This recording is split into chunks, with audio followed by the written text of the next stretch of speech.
오늘 우리에게 주시는 하나님의 말씀은 민수기 29장 12절에서 40절까지 말씀입니다.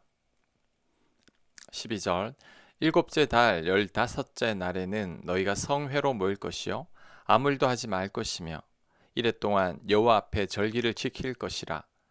너희 번제로 여호와께 향기로운 화제를 드리되 수송아지 13마리와 순양 2마리와 1년 된 순양 14마리를 다 흠없는 것으로 드릴 것이며 그 소재로는 고운 가루에 기름을 섞어서 수송아지 13마리에는 각기 10분의 3이요 순양 2마리에는 각기 10분의 2요 어린 양 14마리에는 각기 10분의 1을 드릴 것이며 상번제와 그 소제와 그 전제 외에 순염소 1마리를 속죄제로 드릴 것이니라. 아멘. 7월 15일은 초막절입니다. 이날은 성회로 모이고 일을 해선 안 됩니다. 이날에 드릴 번제물은 수송아지 13마리, 순양 2마리, 1년 되고 흠없는 수양 14마리로 합니다. 소재로는 고운 가루에 기름을 섞어서 수송아지 13마리에는 각기 에바 10분의 3으로, 순양 2마리에는 각기 에바 10분의 2로, 어린 양 10마리에는 에바 10분의 1로 해야 합니다. 그 외에 수염소 1마리를 택하여 속죄제로 드려야 합니다. 자, 그 후 반복적인 내용이 34절까지 나오니 생략합니다. 단지 다른 부분은 첫째 날부터 일곱째 날까지 수송아지 숫자가 1마리씩 줄어들고 여덟째 날에는 장엄한 대회를 열어서 하나님께 번제를 드린다는 겁니다. 35절 보겠습니다.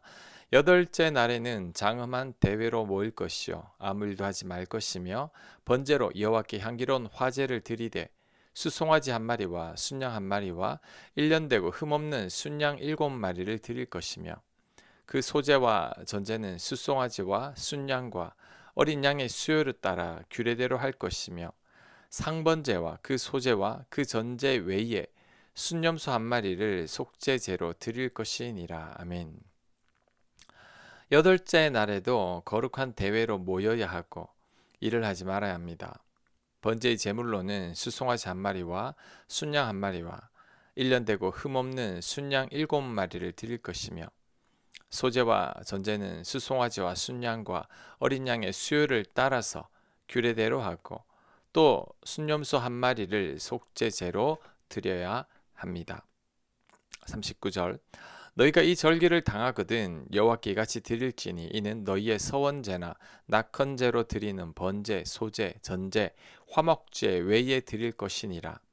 모세가 여호와께서 모세에게 명령하신 모든 일을 이스라엘 자손에게 말하니라. 아멘. 하나님께서 이처럼 초막절에 어떻게 제사를 드려야 하는지에 관해서 자세히 설명해 주셨습니다. 모세는 들은 내용을 이스라엘 백성들에게 그대로 전달했습니다. 자, 그렇다면 하나님께서 이 초막절 제사를 통해서 이스라엘 백성들에게 교훈하시려는 게 뭘까요? 자, 첫째, 초막절을 통해 감사하기 위함입니다. 초막절은 가을에 추수한 것을 저장한 후에 감사하기 위한 절기입니다. 추수감사절처럼 하나님 은혜로 풍성하게 수확하게 하신 것을 감사하는 날이죠. 우리 또한 이런 감사를 잊지 말아야 합니다. 나의 나된 것은 다 하나님의 은혜이죠. 내가 건강한 것도, 내가 먹고 사는데 큰 어려움이 없는 것도, 내가 지금 일하고 있는 것도 다 하나님의 은혜입니다. 우리는 이 은혜를 늘 감사해야 합니다.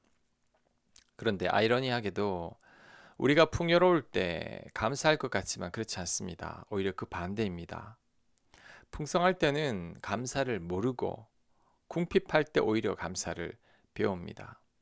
그래서 신명기 8장 12절은 이렇게 말씀합니다. 네가 먹어서 배부르고 아름다운 집을 짓고 거주하게 되며 또 네 소와 양이 번성하며 네 은금이 증식되며 네 소유가 다 풍부하게 될 때에 네 마음이 교만하여 네 하나님 여호와를 잊어버릴까 염려하노라. 아멘. 우리는 배부르고 좋은 집에 살고 가축이 번성하고 돈이 많아져서 소유가 풍부하게 될 때에 교만해서 하나님을 잊어버립니다. 그래서 감사할 줄 모르는 거죠. 잠언 30장의 아굴도 이런 기도를 드립니다. 나를 가난하게도 마옵시고 부하게도 마옵시고 오직 필요한 양식으로 나를 먹이시옵소서. 혹 내가 배불러서 하나님을 모른다. 여호와가 누구냐 할까 하오며. 자, 아굴도 자신이 부에서 하나님을 모른다고 할까봐 두려워했다고 말합니다. 이처럼 우리들은 풍족해질 때 하나님을 잊어버리기 쉬우니 이럴 때일수록 더욱더 감사해야 합니다. 믿음은 곧 감사입니다. 감사를 아는 자는 믿음을 잃지 않습니다. 감사를 잃고 불평하는 순간 우리들의 믿음은 바닥을 치게 되죠. 그러니 늘 감사가 우리의 일상이 되어야 합니다. 두 번째, 초막절을 통해 과거의 은혜를 기억해야 합니다. 초막절은 감사의 의미도 있지만 과거 광야 생활을 기억하기 위함도 있습니다. 초막절에는 실제로 이스라엘 백성들이 초막절 절기 기간 동안 초막을 만들어서 그 안에서 생활하며 광야 기간 동안 고달팠던 삶을 회상했습니다. 어려운 광야 40년을 하나님 은혜로 살아왔음을 기억하라는 거죠. 사람들은 은혜는 물에 새기고 원수는 돌에 새긴다고 하죠. 은혜는 쉽게 망각한다는 것입니다. 개구리가 올챙이 시절을 모른다고 합니다. 과거에 자신이 어떠했는지 시간 지나면 다 잊어버리는 게 우리들이죠. 그러므로 우리들은 하나님의 은혜를 잘 기억해야 합니다. 잊지 않기 위해 노력해야 합니다. 와신 상담이라는 사자성어처럼 잊지 않기 위해 의지적으로 애를 써야 합니다. 그래야 하나님 은혜를 잊지 않게 되죠. 시편 143편 5절입니다. 내가 옛날을 기억하고 주의 모든 행하신 것을 읊조리며 주의 손이 행하는 일을 생각하고. 아멘. 다윗은 옛날을 기억하고 있습니다. 주께서 행하신 모든 것들을 읊조리고 있습니다. 여기서 읊조린다는 말은 입으로 중얼거린다는 뜻입니다.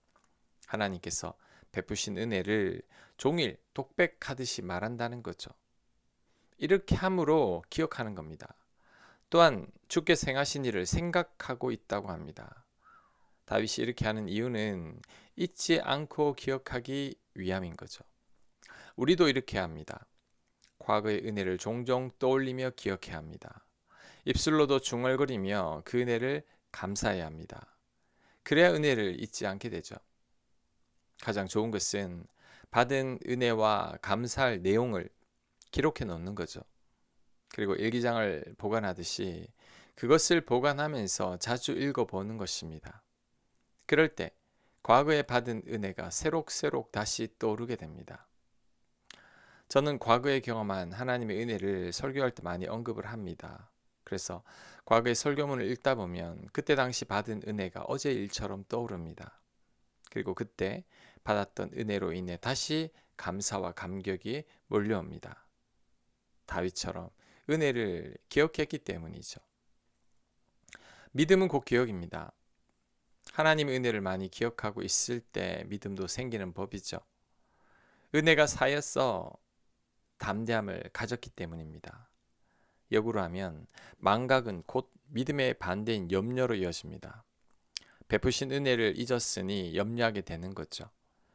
기억만 잘해도 믿음을 절대 잃지 않습니다. 그러니 하나님 은혜를 잘 기억하고 보존하기 위해서 우리들은 최선을 다해야 합니다. 자, 셋째, 반복이 습관을 만듭니다. 오늘 본문을 보면 7일 동안 거의 같은 제사를 반복해서 드리고 있습니다. 8일째에도 또 제사를 드리고 있는데 굳이 이럴 필요가 있을까 싶지만 이런 반복을 통해서 예배가 삶이 되어 버리는 겁니다. 달인이라는 말이 있죠. 한 분야에서 오랫동안 같은 일을 반복하다 보니 그 분야에서 누구도 따라올 수 없는 전문가가 되어버린 것을 의미하는 말입니다. 그래서 달인이라고 불려지는 거죠. 우리는 예배에 있어서는 달인이 되어야 합니다. 매주일 예배를 드리는 것이 반복적이라고 소홀히 해서는 안 됩니다. 이런 반복적인 예배를 소홀히 하게 되면 결국 하나님과 멀어질 수밖에 없습니다. 왜냐하면 하나님보다 세상에서 더 많은 영향을 받기 때문이죠. 대부분의 성도님들은 일주일 동안 교회에 머무는 시간은 결국 불과 한두 시간밖에 안 되죠. 나머지 시간은 세상에서 보내게 됩니다. 그러니 하나님보다 세상의 영향을 더 많이 받게 되는 것은 당연한 거죠. 일주일에 7번 만나는 친구와 한번 만나는 친구가 있다면 누가 더 친해지겠습니까?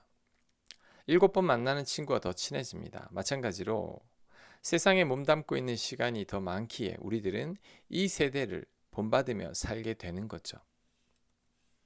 그러니 우리들은 우리들의 믿음을 지키기 위해서라도 예배가 반복이 되어야 하고 그 반복을 통해서 습관이 되게 해야 합니다. 그래야 그나마 하나님 품 안에 머물게 됩니다. 반복을 우습게 여기면 안 됩니다. 다 아는 것이라고 소홀히 하는 순간 하나님과 멀어지게 됩니다. 반복을 통해서 습관이 생기고 습관을 통해서 우리의 신앙이 형성됩니다. 그러므로 반복적인 예배를 소중히 여겨야 합니다. 그 예배가 결국 우리를 살리게 될 것입니다. 아멘. 하나님, 예배가 반복이 되더라도 그 반복을 통해서 우리의 삶의 습관이 되게 하여 주시옵소서. 하나님, 과거의 은혜를 잊지 않게 하시고 늘 감사하며 살아가는 저희들 되도록 인도하여 주시옵소서. 예수님 이름으로 기도합니다. 아멘.